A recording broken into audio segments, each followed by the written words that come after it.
আওয়ামী লীগ প্রশ্নে ডক্টর মোহাম্মদ ইউনূস ভালো মতোই চাপের মধ্যে পড়েছেন।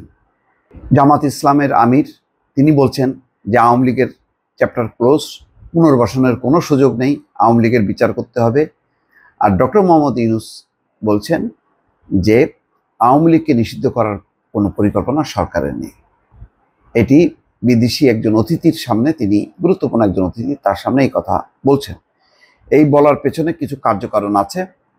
সাম্প্রতিক রাজনৈতিক পরিস্থিতি, রাজনৈতিক মেরুকরণ, তার প্রেক্ষিতে তিনি বলেছেন। হাসনাত আবদুল্লাহ অন্যতম সমন্বয়ক এবং নতুন যে গণতান্ত্রিক পার্টির নেতা, জাতীয় নাগরিক পার্টির নেতা, তিনি বলেছেন যে আওয়ামী লীগকে যদি পুনর্বাসিত করতে হয় তাহলে তাদের লাশের উপর দিয়ে সেটা করতে হবে।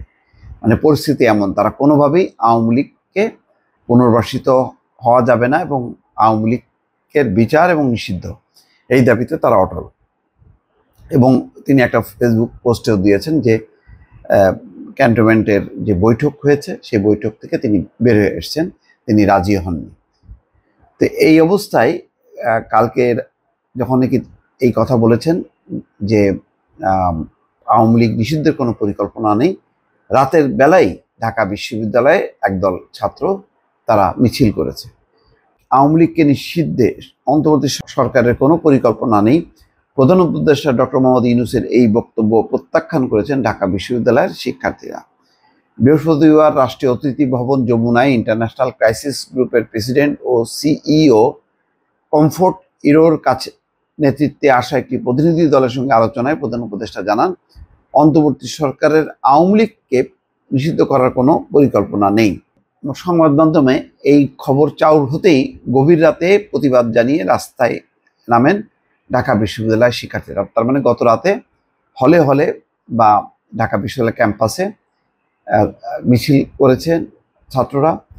বিক্ষোভ মিছিল থেকে 24-এর বাংলায় আওয়ামী লীগের ঠাঁই নাই, আওয়ামী লীগ নিষিদ্ধ করতে হবে করতে হবে, ভারতের দালালরা হুঁশিয়ার সাবধান, কিলার লীগ ব্যান ব্যান, ইউনূস সাহেবের বক্তব্য প্রত্যাহার করো, করতে হবে, বিচার চাই বিচার চাই, আওয়ামী লীগের বিচার চাই ইত্যাদি স্লোগান দেওয়া। ইন্টারন্যাশনাল ক্রাইসিস গ্রুপের বৈঠকে রাজনৈতিক দল আওয়ামী লীগের বিষয়ে অধ্যাপক ইউনূস বলেন, অন্তর্বর্তী সরকারের আওয়ামী লীগকে নিষিদ্ধের পরিকল্পনা নেই, তবে দলের যেসব নেতার বিরুদ্ধে অভিযোগ আছে, মানবতা বিরোধী অপরাধ, অন্যান্য অপরাধের বিচার তাদের বাংলাদেশের আদালতে করতে হবে।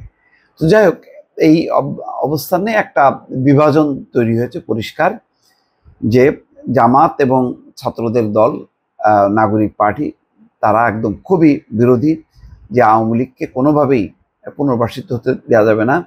ভেতরে ভেতরে যেটি বক্তব্য বিভিন্ন মাধ্যম থেকে আসছে, যে আওয়ামী লীগকে ঢেলে সাজানো হচ্ছে নতুন নেতৃত্ব দিয়ে। সেই নেতৃত্বে কয়েকজনের নাম এসছে, শিরিন শারমিন, সাবের হোসেন চৌধুরী, তারপরে সোহেল তাজ, এরকম কিছু ব্যক্তির নাম, হয়তো সেলিনা হায়াত আইভি, নারায়ণগঞ্জের সাবেক মেয়র, তিনিও আসতে পারেন।